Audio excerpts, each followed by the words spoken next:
we're online, and so are you. I had the absolute pleasure of interviewing Cora Veltman, who is glorious, and you can find all the info about her in the episode description. But in this episode, we discussed and unpacked the really complicated world of social media and mental health, and navigating social media while protecting mental health. I feel like this warrants another episode, but I hope that you can get some information out of this chat. It was really cool, and I hope you enjoy it. Before we started recording, we were talking about what kind of social media apps you use most often at the moment, of which LinkedIn and Pinterest seem to be two of the most prominent ones. But to start off, I'm curious, could you tell me how you describe your relationship to those apps right now? What is it currently? And you can go through each one if you have a different relationship to each one. But what does that relationship look like? Well, Pinterest, because I have a creative job and because I'm a creative person and I'm constantly very hungry for lots of content, and I'm kind of conditioned to be very hungry for a lot of content. And I think that that definitely comes from years and years and years of being a social media manager. And I used to spend like between 8 and 10 hours a day on social media across platforms for the brands that I was running it for. And so I have this kind of programming that needs to be filled with something. And Pinterest was a really safe space for me to use and glean from it what I was always looking for, which is inspiration. I look at a lot of visual inspiration. I look at a lot of, idea inspiration. I'm really into typography. And so, like, seeing how other people are creating art. There's a lot of AI art on there, which I think is both good and bad. But I do feel like it's a good blend of content without kind of the heavier political slant that you might find in other social media platforms right now. And it feels like it feels light. It's brevity, and I feel like some heaviness in how people are communicating on other platforms right now are kind of detracting from the fun of it. Um, LinkedIn wise, I have a very different relationship with, and that's kind of how you and I met, and how this conversation started even was through LinkedIn. I use as a primary means of meeting other creatives. And I think that that's both good and bad, because on one hand, I'm kind of reliant upon using this platform as a means to starting the conversation, or assuming that people know certain things about me because of this very public persona that has unintentionally developed in the process. But I also feel like LinkedIn is a means for me to talk to other creators from around the world. How is your industry going? What's a project that you've worked on that you've been inspired by lately? And like, I'm still gleaning that inspiration. It's just kind of coming in a different package. I would also say that LinkedIn has kind of turned into a means of me communicating and supporting my friends in the best way as I possibly can. Whereas like Instagram used to be something where I would be like, "Hey girl, yeah, you looking good in that bikini, girl. Hey." And like posting that as a comment. And that's kind of turned into the millennial soul inside of me. That's kind of more turned into commenting for reach on job postings that I see, and trying to get other people, seeing that there are job opportunities out there right now. And I feel like LinkedIn is such a unique platform in that you can actually find opportunities that like might not be as apparent on other social media platforms. And so I try to use that tool specifically to boost the signal of people that I know that are hiring, that are trying to find the right person. But also I use it to comment for reach and kind of keep that hope alive for a lot of my friends right now who are struggling in finding a job, or kind of in a job that they're unhappy.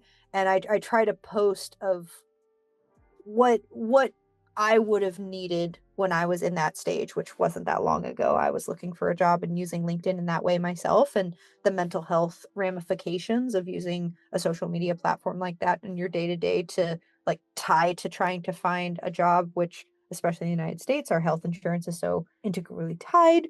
Trying to pay rent and trying to like save off this desperation. I was using LinkedIn in a much different way then than I am now. And I'm trying to keep that as a mentally healthy space, not just for me, but the people that matter a lot to me.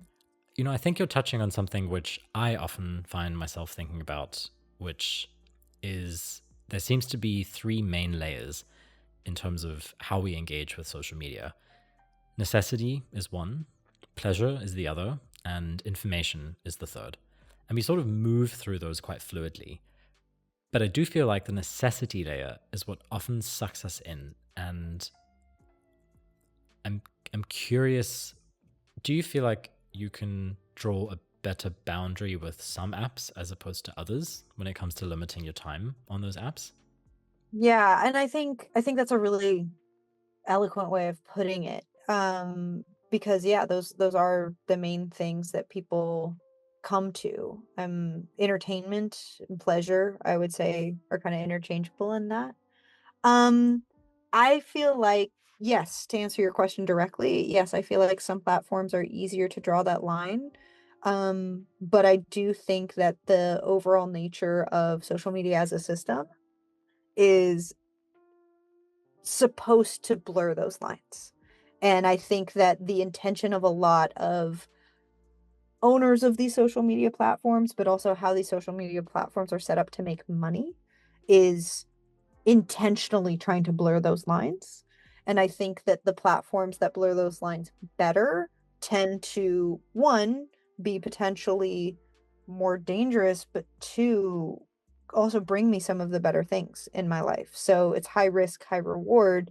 And some days, especially if you find yourself on the bad side of an algorithm, it can be very heavy to carry between because you might have found yourself in a very news heavy algorithm instead of a very like entertainment or pleasure heavy algorithm.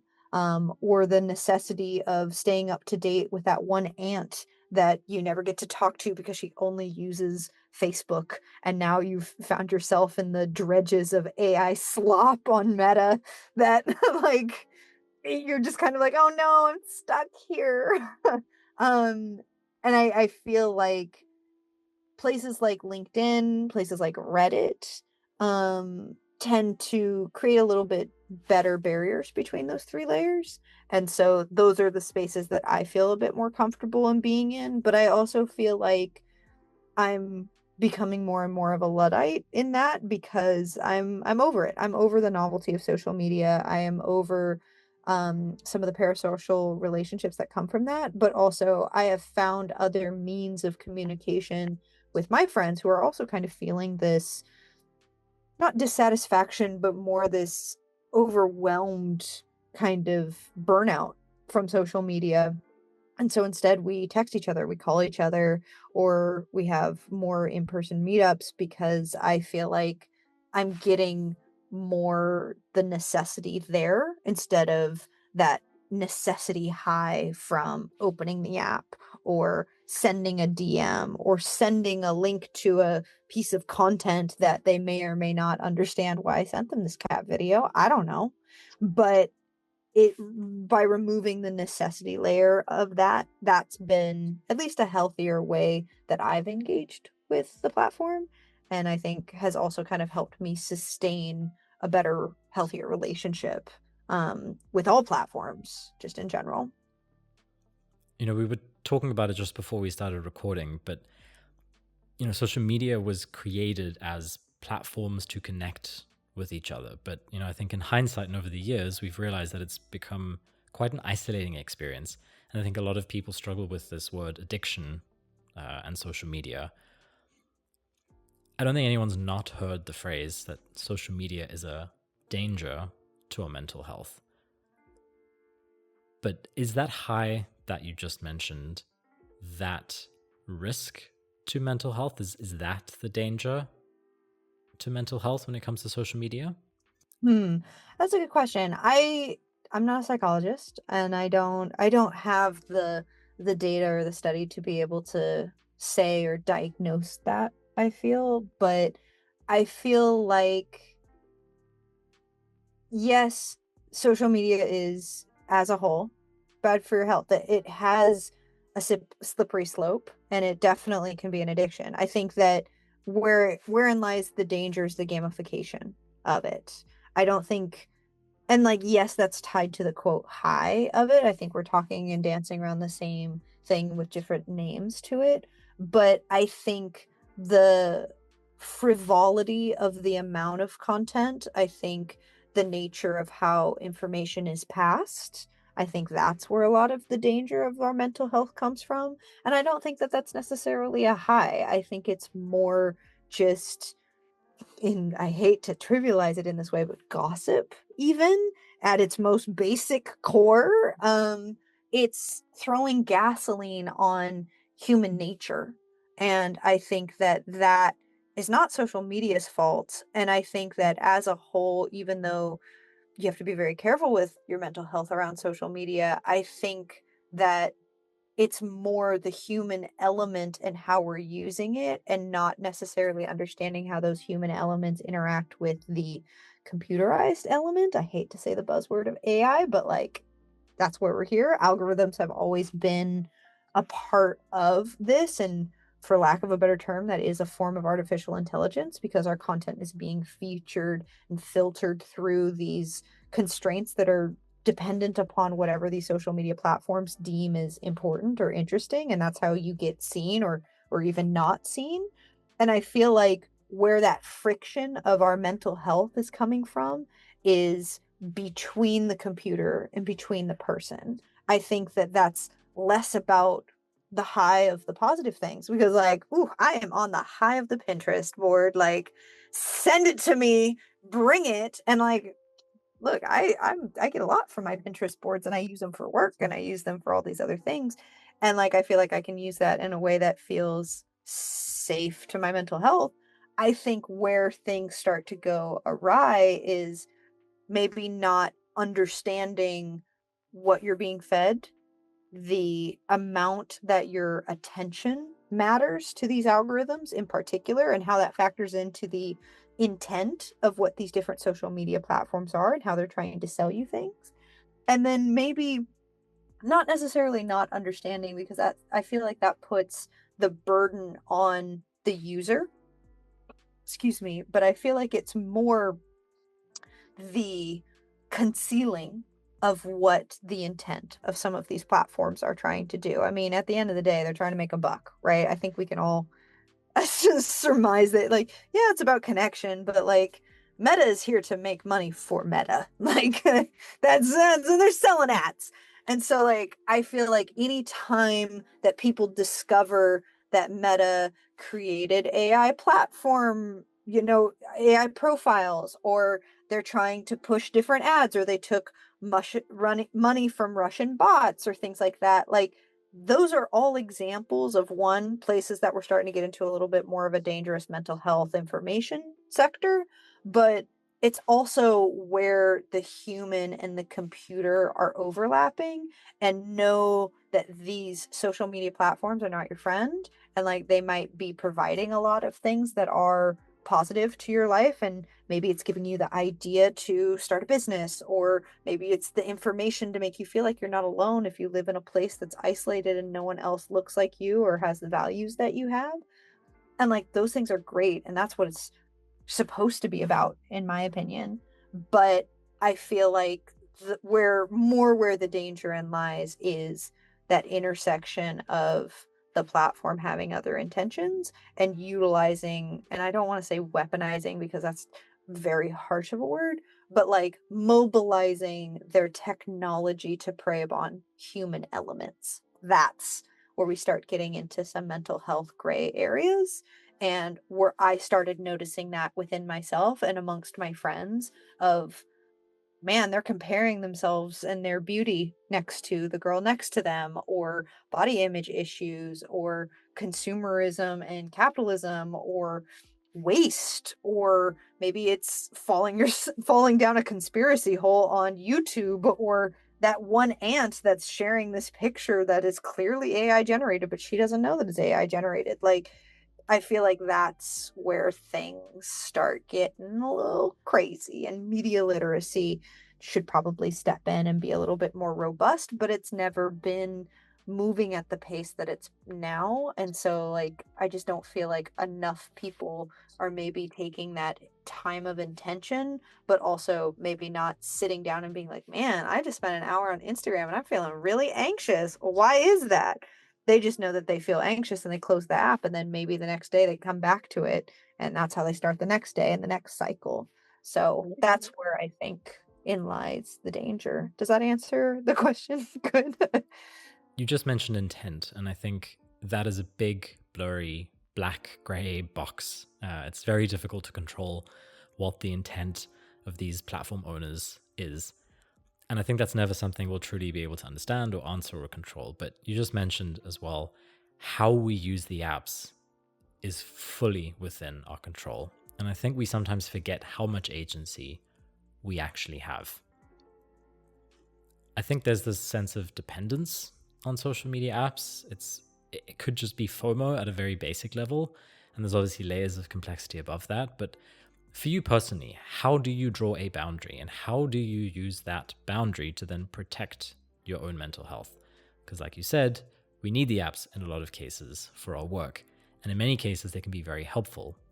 But that boundary we draw feels quite important. I'm curious what yours looks like. Yeah. Well, first, if you're an individual that needs social media of any kind for work, I would strongly recommend creating a specific "this is my work" account, whether that's a Finsta or I have a Pinterest account that's just for work related content. Like, you might be in a job that you really love, you might be working on projects that you really love, but like can find yourself slipping into an algorithm that you don't want in your personal life, and drawing that line of separation. If you're a professional that needs any kind of social media research, that really came into play quite largely while I was working in sports. We had to research a number of cases about sexual assault amongst different players in different leagues, and we were writing an article about that. And so I needed to research how different social media outlets were reporting on stuff like this.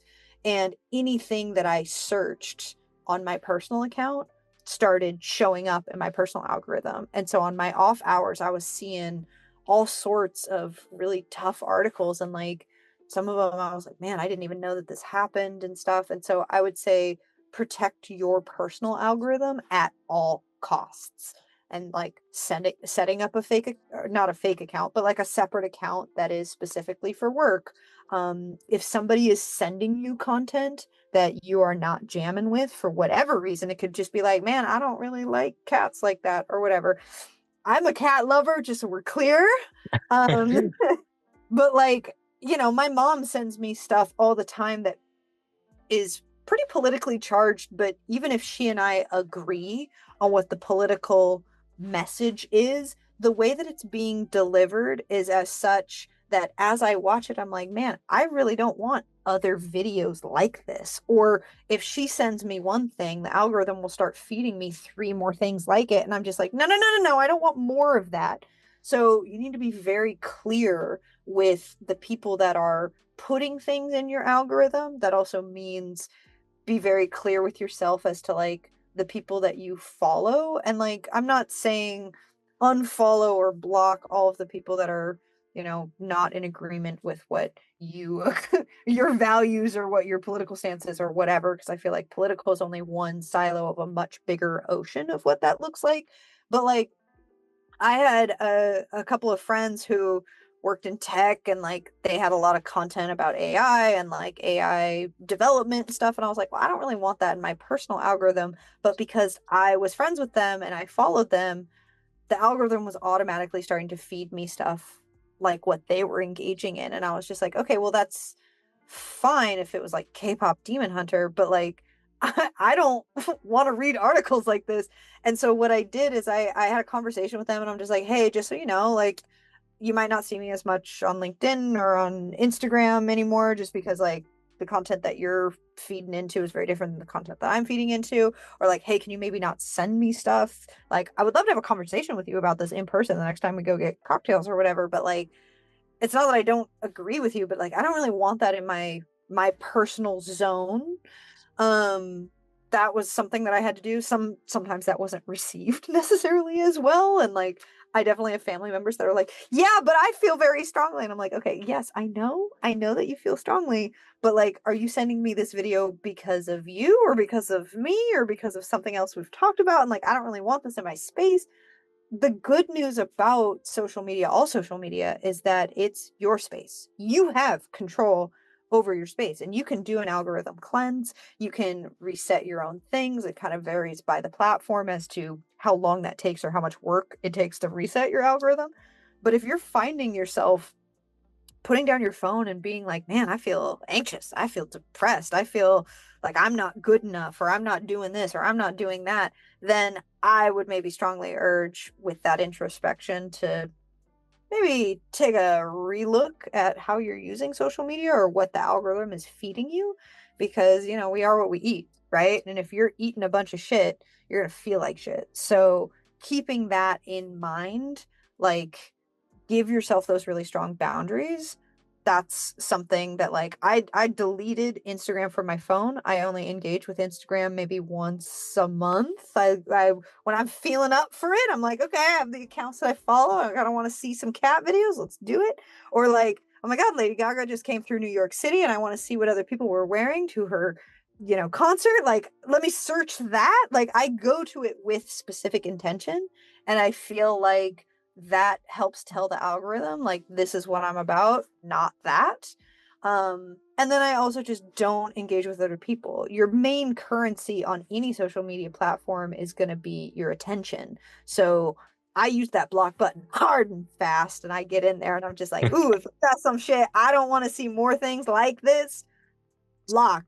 Like we're not even going there. Like it could be something as light as, you know, mushrooms. I'm not a mushroom person. And so like there's this one vegan creator that I was like following and she was just like, I'm gonna have 30 days of mushroom recipes. I'm like, not on my algorithm, bitch. Like we're not doing this. And then I came back and I did follow her later when she was like on a different kick. But I was also just kind of like, I don't really want this in my feed.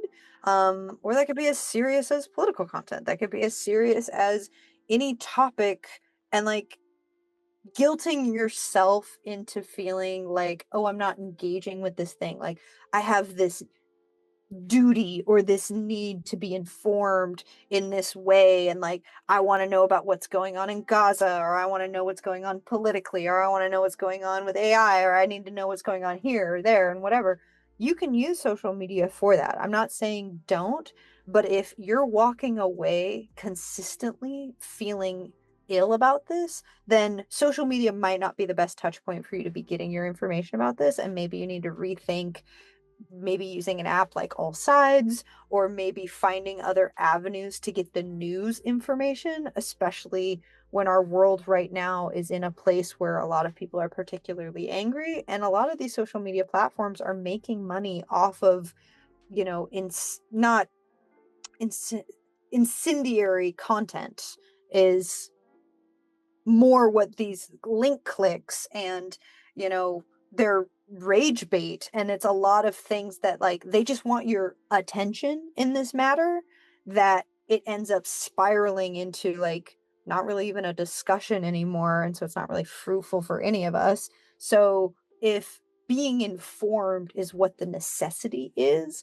I would maybe suggest finding other ways to be informed, or maybe following specific accounts that can give you the information that you need in a healthier manner than your Aunt Brenda that is posting some out of pocket stuff. Thank you for listening. If you enjoyed this episode, please consider sharing it with friends and family that you think might find it interesting too. And if you're feeling super, super nice, then leave a review. It would be super appreciated. And yeah, I'd smile a lot. But thank you, and hopefully see you on the next episode.